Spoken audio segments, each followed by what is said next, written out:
अगर आप भी चाहते हैं कि एसएस फिल्म्स मोतिहारी के ऑडियो वीडियो सबसे पहले आप तक पहुंचे, तो इस चैनल को सब्सक्राइब करें और साथ ही बेल आइकन को दबाना ना भूलें। Presented by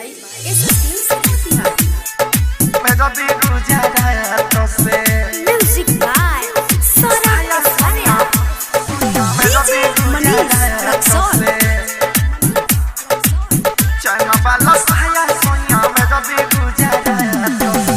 कहरे काम पिया कपड़ा के दुकान पर बर्फ के पानी कबले रगरी हम सामान पर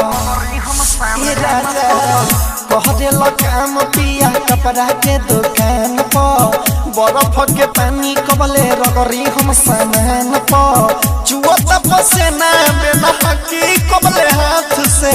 चुअत पसेना बेना हकी कबले हाथ से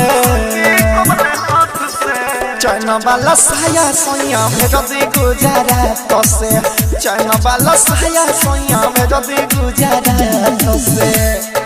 साया सोया में जदी गुजारा तो से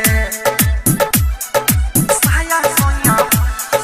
में जदी गुजारा तो से सोना डिजिटल रिकॉर्डिंग स्टूडियो चाइना वाला साया सोया में जदी गुजारा हाँ हाँ होके परेशानी भरी एही से बोली संगही में भेज दी हर बड़ वाला चोली ए राजा सुनो ना होके परेशानी भरी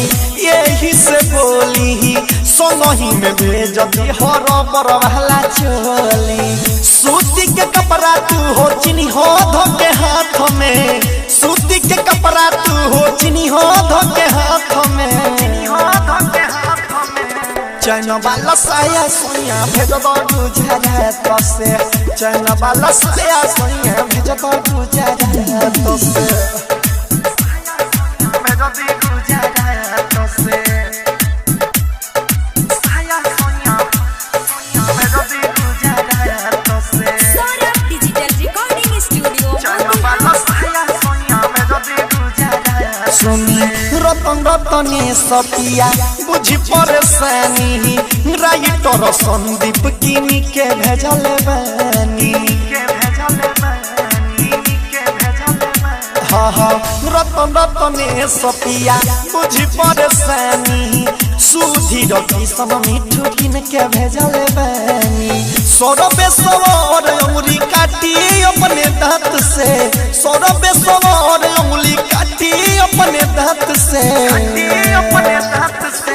चाइना वाला साया सोया भेज दी गुजारा तो से चाइना वाला साया सोया भेज दी गुजारा तो से कहरे काम पिया कपड़ा के दुकान पर बर्फ के पानी कबले रगरी हम सामान पर चुअत पसेना बेना हकी कबले हाथ से